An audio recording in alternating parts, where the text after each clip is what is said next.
You don't belong here. Leave! The words came sharp, polished, and coded in disdain as Giselle Moreau, head hostess of Lux Bistro, stood square in front of Simone Carter, arms folded like a gatekeeper guarding a sacred hall. Simone, seated at a reserved corner table under a crystal chandelier, didn't flinch. She looked up slowly, her voice calm but unmistakably firm. "Excuse me" around her. Forks paused mid-air. Preston Lyle, a well-fed patron in an overpriced suit 2 tables over, leaned in with a smirk. Guess someone wandered in from the wrong side of town. Simone's fingers brushed over the surface of her phone as she set it on the table. "Face up." "I believe you're mistaken," she said evenly. "This is my reservation." Giselle didn't even glance at the screen. "No, ma'am. You don't have one. This is a private venue for our regular clientele." From the bar, Carla Vaughn, a longtime server, watched the exchange, then leaned toward the assistant manager. "She's about to cause a scene," she whispered. The jazz trio playing near the entrance fumbled a beat, thrown off by the rising tension. "Just before we go any further, I'd love to know, where are you watching from today if this story speaks to you? Hit subscribe. And if you've faced something like this, share your story in the comments. Your voice matters." Simone shifted slightly in her seat, her gray-tailored blazer catching the gold lighting. "The mistake," she said softly, "is not mine." Preston chuckled aloud, loud enough for everyone nearby to hear. Someone should remind her this isn't a food court. The insult hung in the air like cigar smoke. Giselle, still expressionless, reached into the podium drawer, pulled out a thin, laminated voucher, and placed it neatly in front of Simone. "There's a stool at the bar. You can sit there if you'd like." Simone glanced at the plastic voucher as if it were something scraped off a shoe. "Do I look like I sit at bars waiting for scraps?" Vincent Reed, the restaurant manager, appeared beside Giselle, adjusting his sleeves. "There's no need to raise your voice," he said. Despite Simone having spoken in near whisper, "We double-checked the system. There's no Simone Carter on tonight's list." He turned the tablet screen toward her, a blank entry field staring back like a staged exhibit. "Unverified guest." He read aloud. Carla passed by again, whispering to another server as she nodded at Simone. "She's not letting this go." Simone's gaze sharpened. "And your lies are being logged." Elliot Nash, assistant manager, swiped across the screen of the host stand. "Reservation canceled," he said with a small shrug, not bothering to hide his grin. A middle-aged woman at the next table, wearing too many pearls and too little sincerity, turned to her companion and muttered, "Some people just don't know when to leave." Simone sat still, not raising her voice, not touching her phone.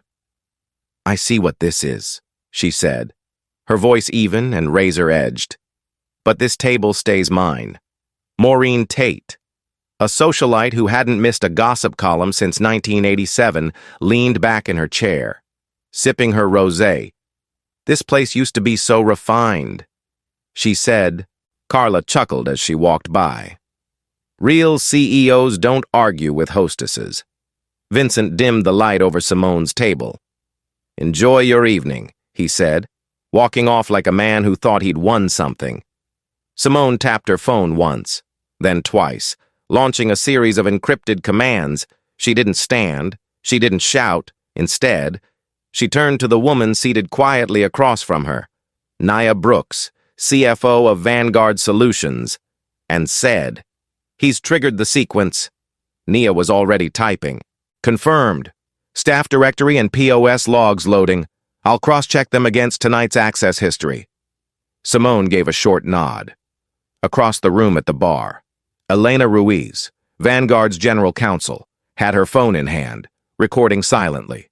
Every frame legally admissible. Jasper Cole, a server watching from the shadows near the wine cart, narrowed his eyes at Vincent's smirk and pulled out his own phone, texting Simone one word, "Watching." At a window-side table, tech consultant Avery Quinn set her wine glass down and quietly began filming.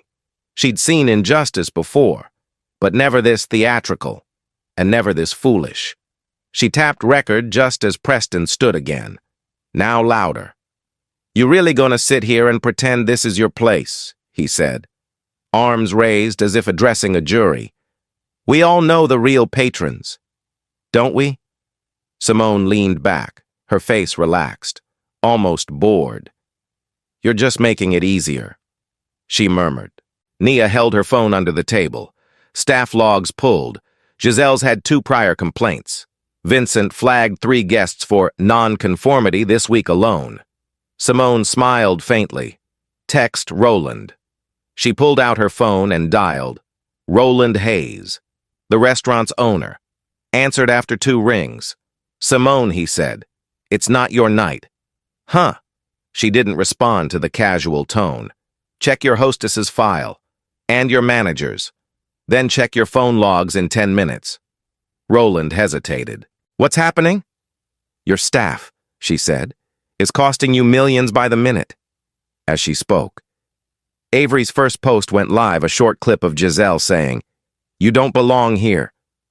Captioned, "This happened at Lux Bistro tonight, in Beverly Hills." Yes, really. Within minutes. It reached 5,000 views. A woman in a sequined dress across the room gasped. Someone else dropped their silverware. "Is that video?" "From right now," Maureen asked. "She's filming this." Preston's jaw clenched. Carla turned to Elliot. "Take her phone." Simone's voice was calm. "You do that, and you'll be facing theft charges within the hour." Elliot hesitated, then stepped back. Giselle looked shaken now, her earlier resolve melting beneath the glow of 1,000 digital eyes. Nia leaned over. Foot traffic's dropped 40% in the last 4 minutes. Avery's phone buzzed again. She turned it toward her friend. 8,000 views. Simone rose slowly to her feet, not to leave, but to speak. "Your time's up," she said to Giselle, her voice low, clear, and final, behind her.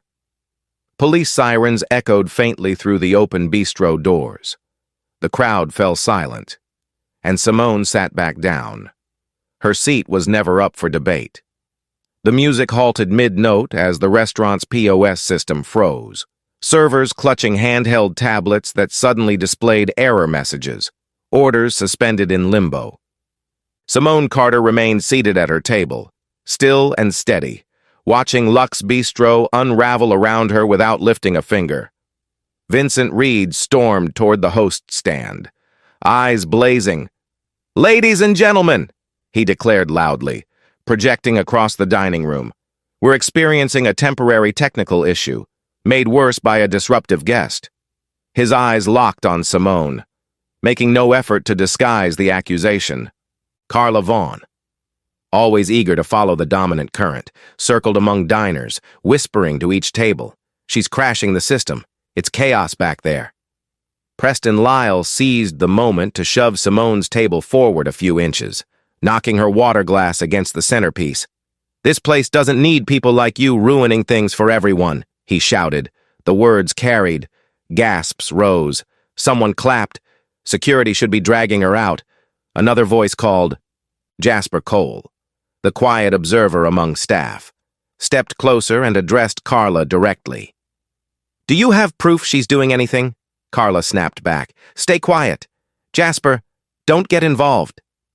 Simone picked up her phone slowly, eyes calm. "Your lies are crumbling, and the world is watching."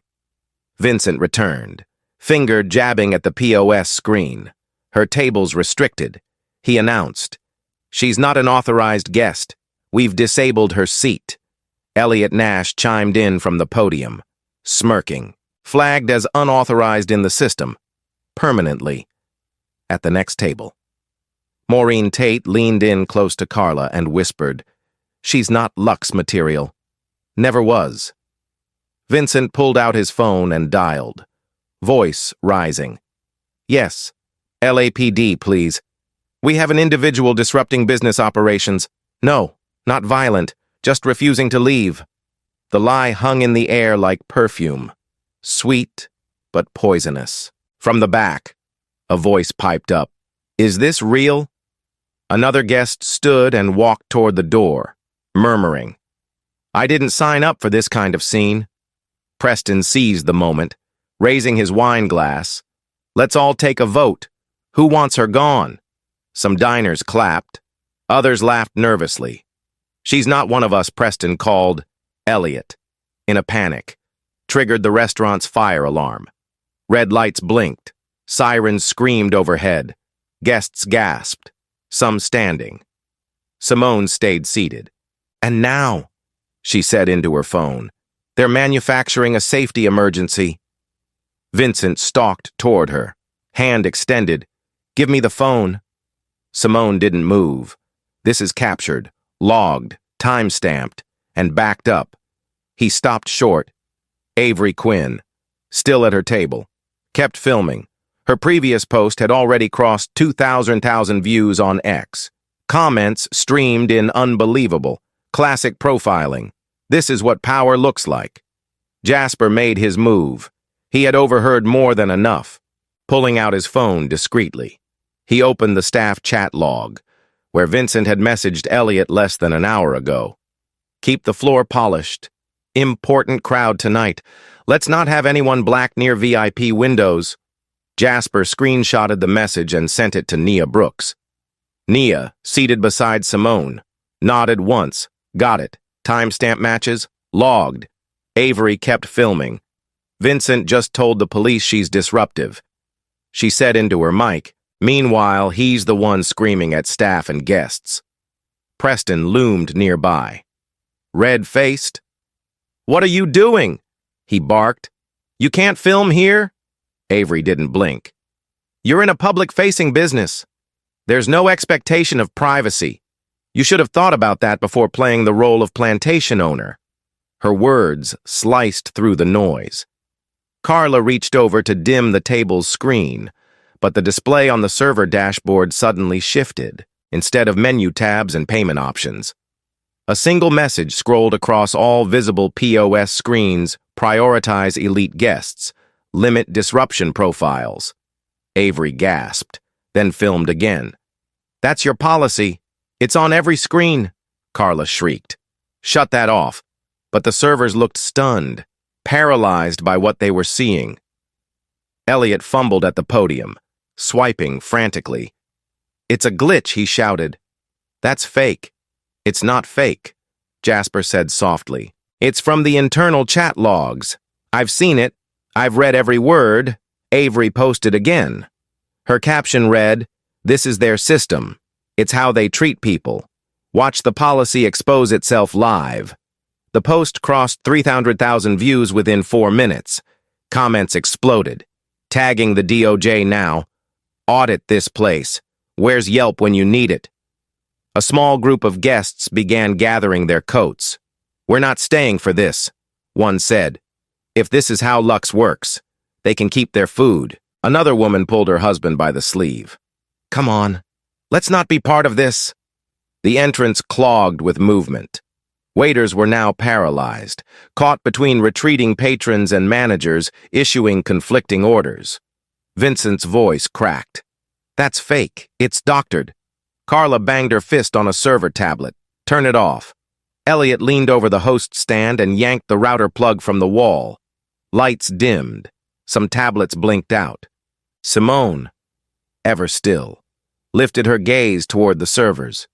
You are free to walk away from this. What you're seeing is not an accident. It's design. Nia tapped a final command on her screen. Roland's going to feel this in 3 minutes. Stock alerts triggered. Parent company's about to get tagged by half the equity watchdogs in the state. Avery raised her phone again. This is live. If you're watching, share it. Don't scroll. This is what corporate profiling looks like. Right here in Beverly Hills. Simone checked her messages. One from Elena DOJ contacts flagged the stream. Inquiry may begin tonight. Another from Tanya Buyout, offer prepared. Just say the word. Simone slid her phone back onto the table. The alarm lights had stopped. The fire alert silenced. No one had left her table. She took a sip from her refilled water glass. "Let them speak louder," she said. "They're only amplifying their own demise." Just then, Vincent turned to the crowd and shouted, "Do not listen to her. She's not who she says she is. This is all some tech scam. She's trying to take the business down from the inside." But even as he spoke, Avery posted again a clip of him shouting, of the fire alarm flashing, of Carla whispering to Maureen while staff screens broadcast the discriminatory message. The caption, "This is happening. Lux Bistro is falling apart live. Within seconds, the post crossed 500,000 views." Someone in the room said softly, "Is she really doing all this?" "While sitting there?" another voice answered. She never raised her voice once. Simone didn't smile. Her face remained calm, determined, focused. The servers looked around as if waking from a long sleep. Jasper walked to the back, quietly removing his apron. Carla noticed and hissed, "Traitor." Jasper didn't turn back. The room was split now, between those who feared fallout and those who sensed history unfolding. Simone adjusted her sleeve, checked her phone again, and saw the number tick past 600,000 views. Then 7,000, Avery whispered. "One more push. The next post will break 1,000,000. Simone nodded. "Then let's give them something worth remembering." Police sirens crescendoed just outside the velvet-draped windows as Officer Derek Holt stepped through Lux Bistro's entrance, his eyes scanning the tense dining room where every gaze now landed on Simone Carter. Phones were raised, napkins clutched, glasses untouched. At the head of it all, Vincent Reed pointed directly at Simone, his voice edged with panic and pride. "That's her, the one disrupting everything. She's made threats, tampered with systems. She's not who she says she is." The desperation in his tone couldn't mask the fear. Officer Holt approached slowly, not rushing, not agitated. He'd been briefed mid-transit by dispatch, and by someone more informed than Vincent expected. Still, Vincent gestured wildly. "She's a threat to the establishment." Maureen Tate, in a gown worth more than her assistant's annual wage, tossed a cloth napkin directly onto Simone's plate, sneering. "Real CEOs don't sit there while chaos burns." Carla, emboldened, walked over and deleted Simone's name from the front-of-house display, announcing, "Gone. No trace. Just a ghost." Diners laughed nervously, feeding off the unraveling. The jazz band had long since fallen silent. Avery Quinn's latest video, captioned "Still happening," still ignoring her calm, still digging their grave, crossed 500,000 views on X as a ripple of public fury mounted online. Simone brushed the napkin off her plate with 2 fingers, as if flicking off dust. "Your careers are over," she said, not loudly, but the words reached everyone. Vincent stammered. You can't threaten us in front of law enforcement." Officer Holt, arms folded, said nothing. Giselle re-entered the scene, now frantic, tapping away at the host tablet. "She's locked out. I removed her profile. She's nobody now." Preston Lyle stood near the table, eyes scanning Officer Holt for support. "Lux is for real players," he shouted, "for people who built something, not for those who snuck in through loopholes." Elliot Nash moved to Holt's side. "Phone out. We're flagging her as detained. Right now." A few guests clapped, perhaps relieved someone was doing something.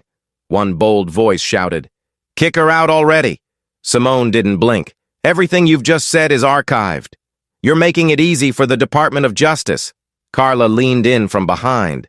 "You're a disgrace to this place." Maureen chuckled bitterly. "She's out of her league." "Can't buy class."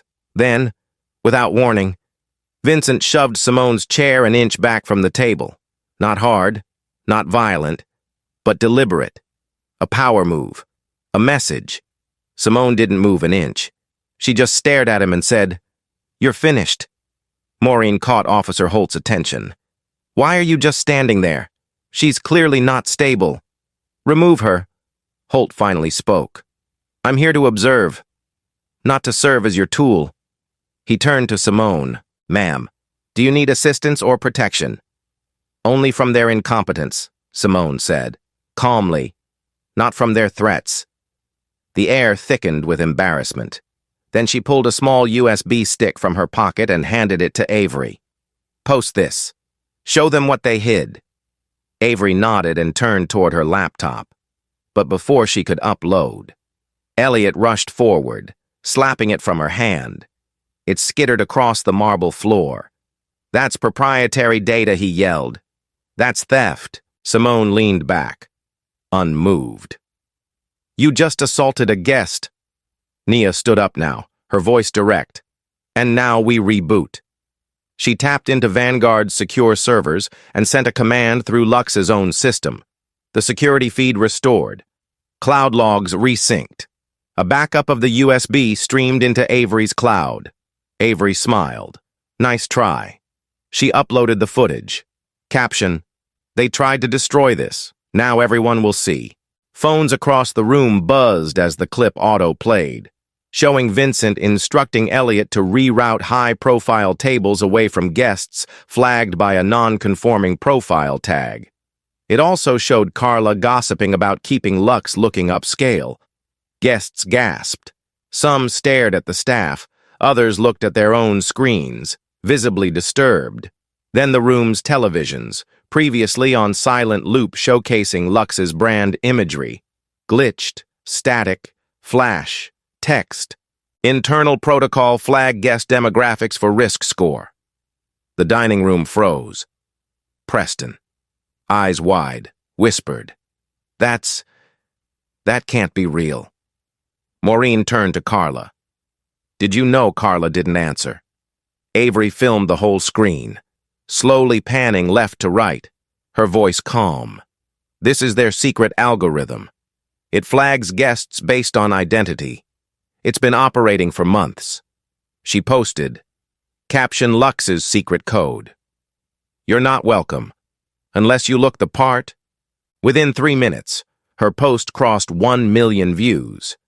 In New York, a civil rights attorney retweeted it with the word illegal. In Atlanta, a black restaurateur commented, This is why we build our own. Back inside Lux, Simone looked at her phone. Elena's message popped up. DOJ inquiry launched. I'm on the phone with them now. Simone typed a single reply. Proceed. Another text. From Tanya. We're ready to buy. Just say the word. Simone tapped once. Now, at that moment. Avery's latest post triggered a viral effect, a cascade of reposts and celebrity endorsements. Stock in Lux's parent company began to tumble. The restaurant's boardroom, just blocks away, was buzzing in red alert. Back in the dining room, a few patrons stood and applauded, not in mockery, but in support. Officer Holt turned to Vincent. You filed a false report. I'd suggest you stop talking. Vincent's mouth opened, but no sound came. Elliot, near the podium, watched in horror as another message appeared on the server screen. Parent company stock dropped 50% in 22 minutes. Carla stepped back. This can't be happening, Maureen whispered to Preston. We're going to be part of this headline. Preston nodded stiffly, frozen in place. Simone, still seated, turned to Nia. Everything in place. Nia confirmed buyout in progress. Tanya has Roland's silent partnership terms. Elena is reviewing liability waivers now. Simone tapped her phone once more. The message went out. At that exact second, Tanya sent an official digital offer to Roland Hayes. Lux Bistro was now under full bid review, while Simone Carter hadn't even stood from her table. Guests stared at her not with contempt now, but reverence. She hadn't raised her voice. She hadn't flinched. And yet, their entire world was shifting around her. Back at the bar, Elena toasted a quiet glass of water. Justice served. She whispered to no one in particular. Jasper, now off shift. watched everything with quiet pride. Avery whispered, "We're not just witnessing a takedown. We're watching a master class." Simone sat back, her hands folded in front of her. She had only just begun, in a sleek high-rise just blocks from Lux Bistro. Roland Hayes stood inside his glass-walled corner office, jaw clenched, fingers drumming the edge of a conference table lined with panicked executives. Their phones buzzed non-stop. On the mounted screen, stock data tumbled red. Lux's brand sentiment graph collapsed into negative zones, and trending topics on social media showed phrases like discrimination at Lux, black CEO denied dignity, and justice at a dining table. Roland's assistant stammered, "Sir, we're hemorrhaging value. 25% down since the first post. 48% now," another voice added. "We're trending below a $500 million valuation." DOJ inquiry confirmed. PR teams on hold. "What do we tell them?" Roland snapped. "Tell them to stall." But the fear in his voice betrayed the calm he tried to project. "Who's behind this?" he barked. "Why wasn't I told there was an incident? Where the hell is Vincent?" A junior executive shifted in his chair. Footage just posted shows Vincent flagging guests based on race, Carla lying to diners, Elliot falsifying POS data. The videos are real. Her name is Simone Carter. "Sir?" Roland froze. Simone Carter. The name hit him like a slap. Cold, humiliating, and undeniable. The Vanguard CEO. No one answered. They didn't have to. "She's the one who helped draft the DOJ equity guidelines." Another board member whispered, "The one with connections to the federal oversight team." Roland staggered back a step, piecing together the disaster too late. "Get her on the phone," he ordered. "Now, at Lux Bistro." The dining room was no longer chaos. It was quiet, controlled, like the eye of a storm Simone had summoned, then mastered. Her phone vibrated once. Tanya Wells, her broker, had just sent the offer. The digital acquisition of Lux Bistro and all its assets, including leases, systems, and staffing contracts, was now live. Simone remained seated, fingers laced calmly on the tablecloth. Nia whispered beside her. Roland just opened the email. "They're scrambling," Elena texted from the bar. "He's called 6 people in 4 minutes. They know it's real. They're scared." Vincent Reed, still trying to maintain some posture of authority, leaned in toward Simone. "You're not walking away from this untouched. You think you can just threaten your way into ownership?" Simone tilted her head, measured, calculating. "You already handed it to me. Every policy, every file, every incident you failed to report. You wrapped it in a bow." Elliot, hovering behind Vincent, whispered, "Sir, the control system's just locked. I can't access staff accounts. Her tech team has override clearance." Vincent turned pale.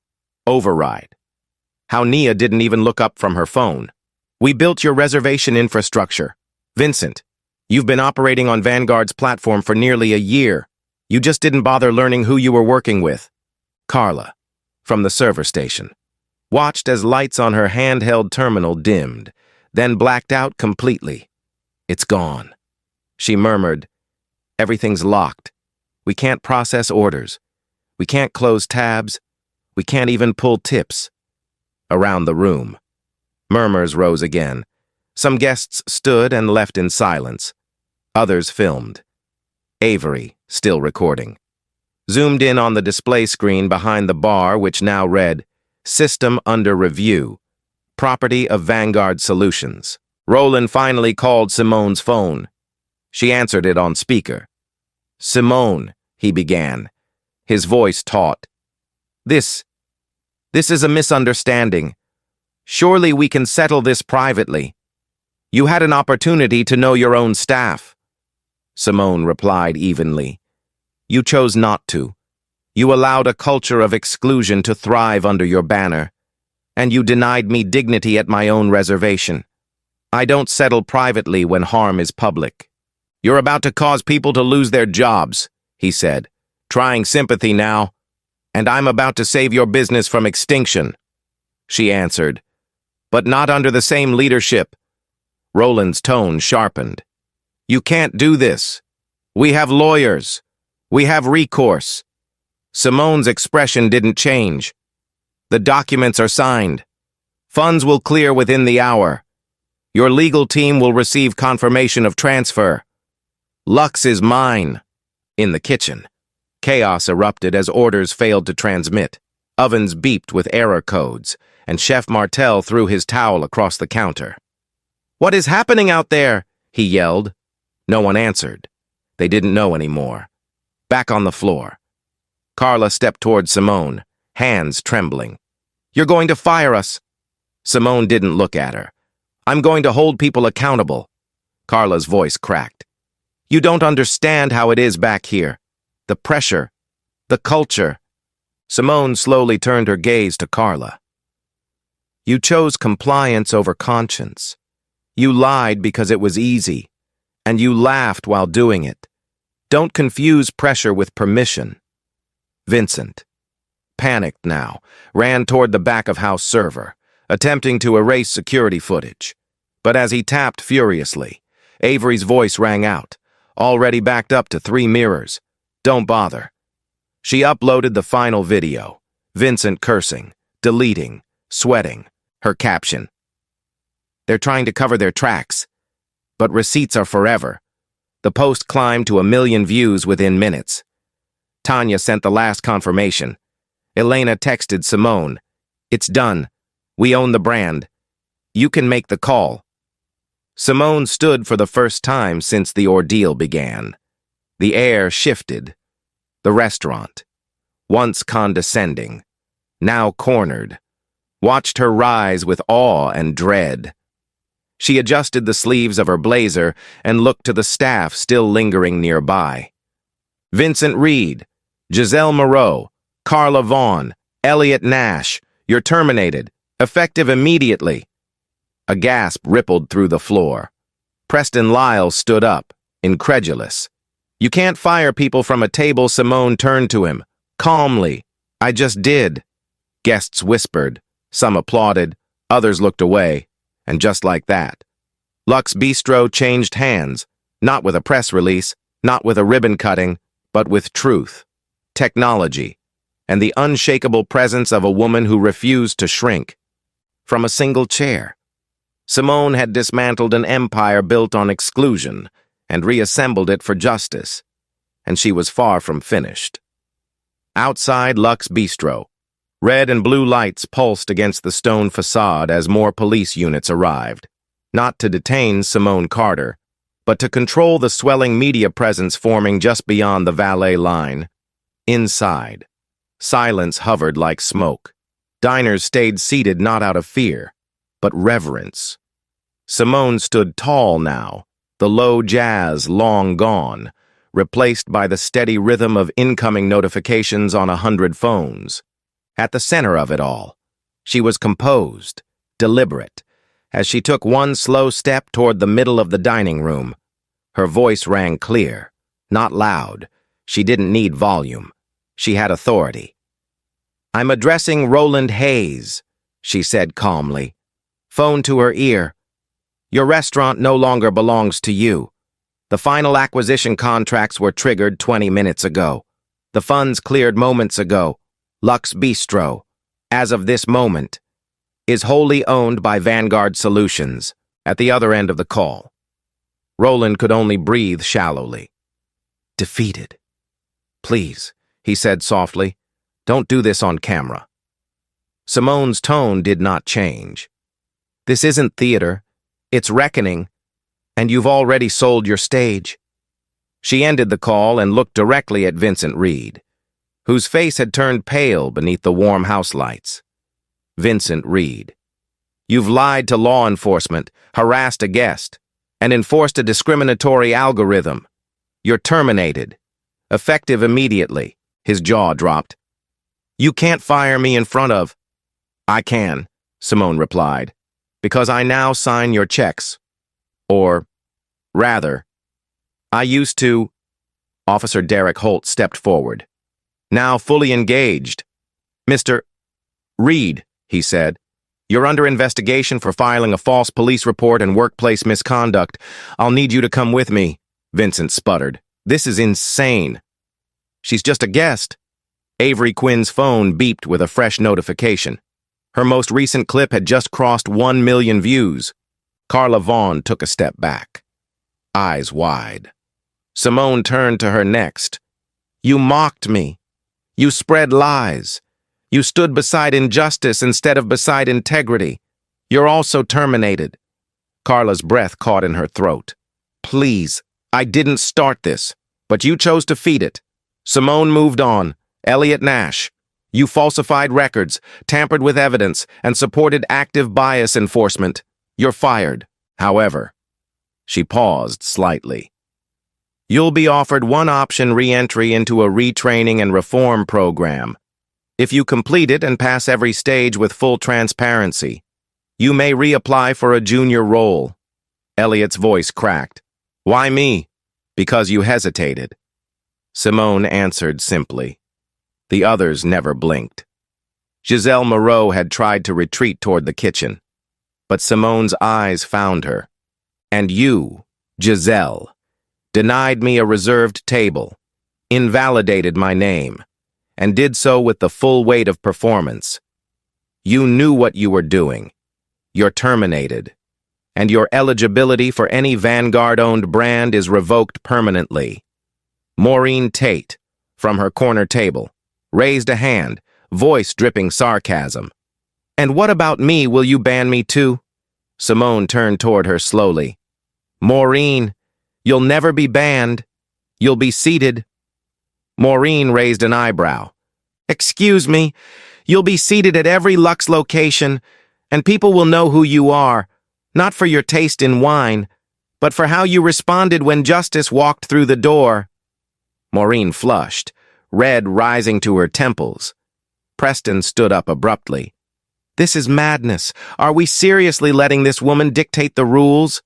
Simone looked at him, expression calm. I didn't dictate anything. I simply revealed what already existed. Your world just couldn't survive transparency. Preston started to speak again, but Officer Holt raised a hand. Sir, I suggest you stop while you're still on the right side of the sidewalk. Avery, meanwhile, had stepped forward. People keep asking online, who is she? Simone looked at the crowd, then at the cameras now surrounding her. My name is Simone Carter. I'm the CEO of Vanguard Solutions. I've built systems that power this industry. I've advised the Department of Justice on equity compliance. I've shaped the very algorithm your business misused tonight. The room went completely still. Elena Ruiz, from the bar, raised her glass silently in acknowledgement. Tanya Wells, now visible through the glass entryway, gave a firm nod as she stepped inside. A waiter whispered. She's that Simone Carter, another answered. She's why my cousin finally got promoted at Biltmore Grill. She fought for that equity law, Simone continued. I didn't come here to be celebrated. I came here to enjoy a dinner I reserved, in peace. And instead, I was reminded of what still happens to women who look like me, even after everything we've built. Maureen stood abruptly, trying to spin the moment back. You're just angry. You wanted attention. You played everyone. Avery tapped her phone, broadcasting the moment live. We're still rolling, she said flatly. You want to keep going. Simone turned to Elliot one last time. The program offer stands, but if you decline, you'll be permanently barred from hospitality positions connected to Vanguard Tech. Elliot swallowed. I'll take the program, he said quietly. I want to be better. Simone gave a slight nod. Then show it. Then came the next twist. Extreme and sudden. Avery's phone lit up again. A post had just gone live, captioned simply, Who is she? The video showed Simone's journey, her graduation from Stanford, her founding of Vanguard, her viral speech on algorithmic bias in restaurants. Maureen tried to object. That's curated, that's PR. But no one listened. Her voice no longer mattered. The internet had spoken. Simone's name was trending. Her work was being cited.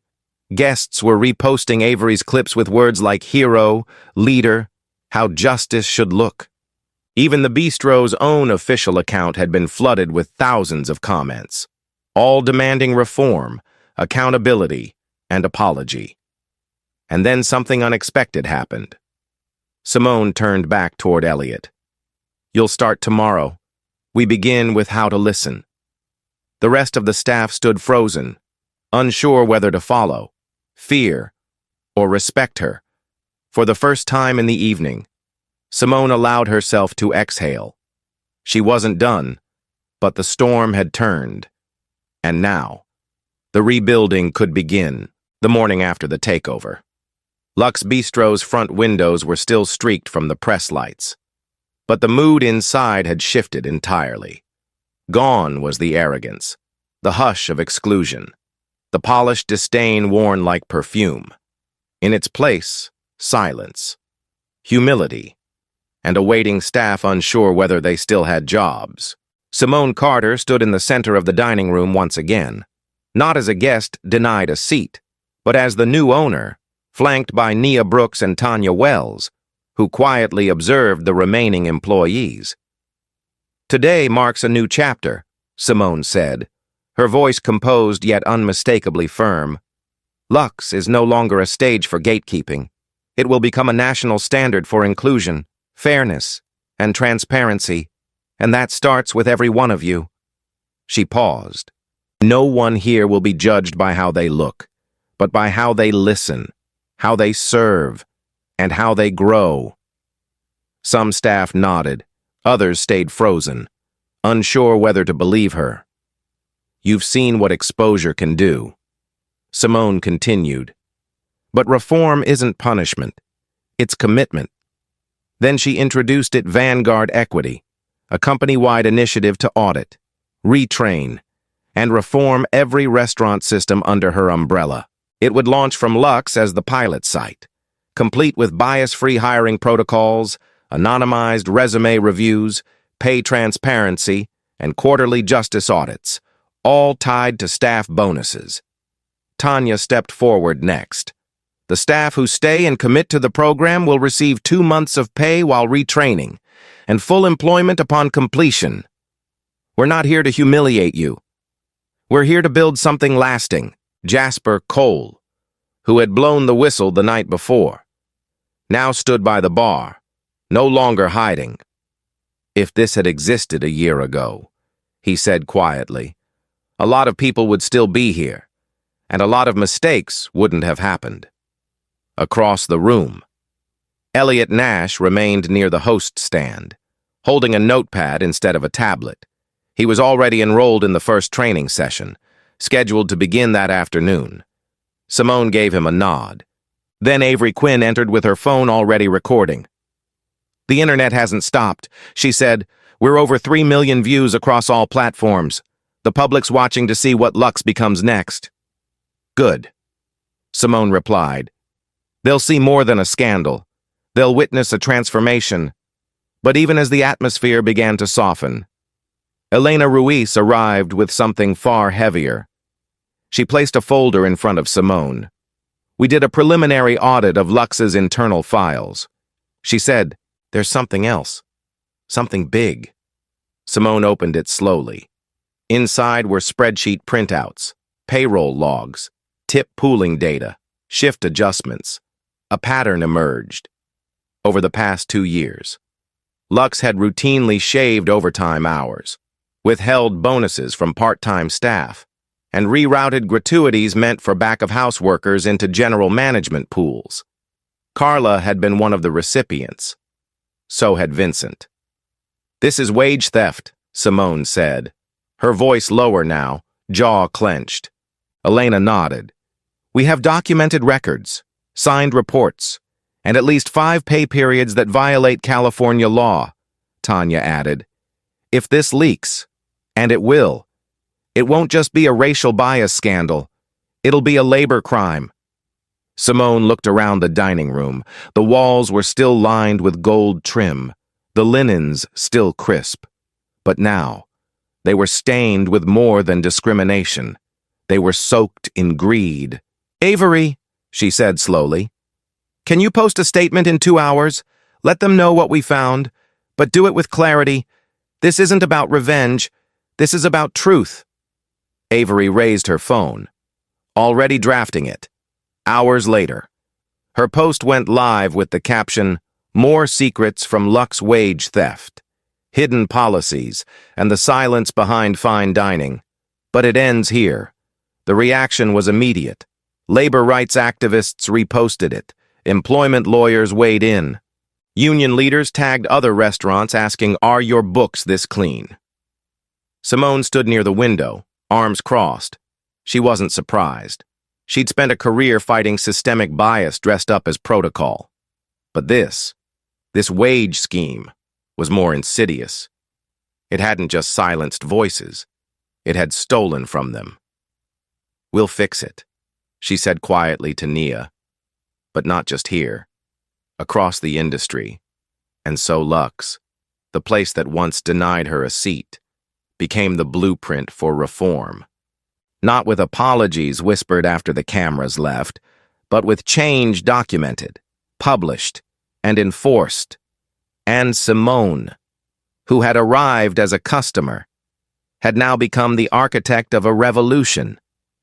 Weeks passed, but the echoes of that night at Lux Bistro rippled far beyond the walls of Beverly Hills. For Vincent Reed, the consequences were swift and unrelenting. After being detained and questioned, he was released but disbarred from managing in any establishment tied to Vanguard systems. His name, once synonymous with exclusivity, now triggered headlines about profiling, falsified records, and wage theft. No reputable restaurant would touch his resume. The smug confidence that once defined him was gone, replaced by silence and a growing list of civil complaints. Giselle Moreau relocated within days, applying for lower-tier hospitality jobs in less recognizable towns.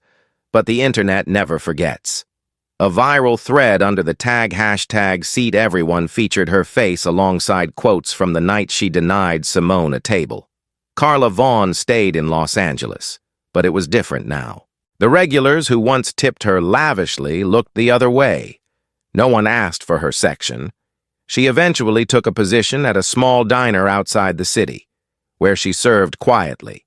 Out of the spotlight, Preston and Maureen, though not employees, became cautionary tales. Maureen was removed from 2 charity boards after public backlash. Preston was dropped from his private club, not for what he said, but for what he revealed about the people who stayed silent. Lux Bistro, however, was alive, not just functioning, but transforming, under Simone's leadership. The first Vanguard equity pilot was underway. Staff wore name tags that read not just names, but roles they were training into. Host in progress, manager intern, equity lead. Guests were greeted not with suspicious glances, but genuine eye contact and warmth. Jasper Cole, once a quiet server afraid to speak up, now led the Justice Committee, a weekly staff forum to report concerns and audit fairness. Elliot Nash, once complicit, now walked into work daily with a journal and a question. What did I do today that challenged my bias? Simone saw it. And she didn't forget. Forgiveness, in her world, wasn't soft, it was earned, and Elliot was earning it. You chose growth. She told him one morning as he helped rework the onboarding script, that matters more than your past. Avery Quinn continued to document the journey. Now, as an official media consultant for Vanguard, her updates didn't just cover the scandal. They highlighted the recovery, the healing, the rebuilding. One clip in particular, of Simone and Elliot walking the floor side by side, went viral for a different reason. The caption read, "Accountability isn't destruction. It's discipline with direction." It was shared by educators, business leaders, and even congressional candidates. Lux had become a symbol, not of scandal, but of the possibility within reform.